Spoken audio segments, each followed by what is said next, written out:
அதிசயங்கள் செய்கிறவர் நம் அருகில் இருக்கிறார். அற்புதங்கள் செய்கிறவர் என்றும் நமக்குள் வசிக்கிறார். 2 கொரிந்தியர் 4:17.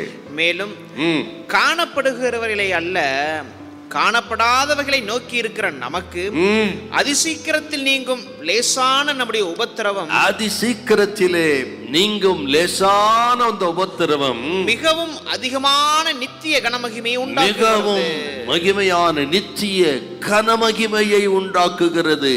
இந்த சபையாருக்கு சொல்லும் பொழுது, உங்கள் பாடுகள், உபத்திரவங்கள், நிந்தை, அவமானம், தோல்வி, ஏமாற்றம், நஷ்டம் ஆக இவைகள் நமக்கு கர்த்தர் வைத்த அந்த லக்கை, அந்த கோல், அந்த பந்தய பொருள், அதை எதுவும் திருடிவிடக் கூடாது.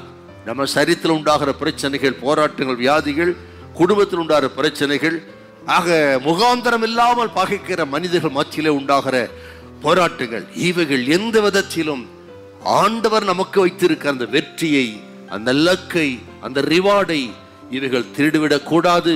உங்க விசுவாசம் குறைந்து போகக்கூடாது என்று கொரிந்து சபையார் சொல்றார். பாடுகள் அதிகரிக்க அதிகரிக்க நாம் எதிர்பாராத சில சோதனைகள், நஷ்டங்கள் வரும் பொழுது விசுவாசம் அசைக்கப்படுகிறது.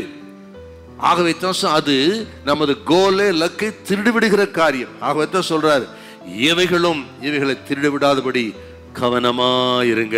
எத்தனை பாடு போராட்டம் வந்தாலும் இன்னும் விசுவாசத்துல முன்னேறி பந்தயத்தை நோக்கி, பந்தய பொருளை நோக்கி ஓட ஆண்டவர் நமக்கு உதவி செய்வாராக. ஹல்லேலூயா. இன்னொரு விஷயத்தை சொல்றார், நாம் சந்திக்கிற பாடுகள், உபத்திரவங்கள் எல்லாம் கிறிஸ்துவின் வல்லமை நம்மிடத்தில் வெளிப்படுவதற்கு அது ஒரு நல்ல வாய்ப்பு.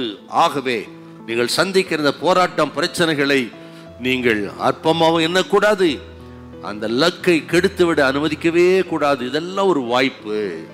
தேவ பிள்ளைகள் சந்திக்கிற இந்த போராட்டங்கள் எல்லாம் ஒரு பெரிய மகிமை நம்மிடத்தில் வெளிப்படுவதற்கு நல்ல வாய்ப்பு. ஒரு பெரிய வெற்றி கர்த்தர் நமக்கு கொடுப்பதற்கு, பெரிய ஆசீர்வாதத்தை கொடுப்பதற்கு இவைகளெல்லாம் ஒரு வாய்ப்பு. கிரயம் இல்லாமல் ஆண்டவர் நம்மை ஆசீர்வதிக்கிறது கிடையாது. ஆகவே கிரயத்தை வாங்கித்தான் ஆசீர்வதிக்கிறார்.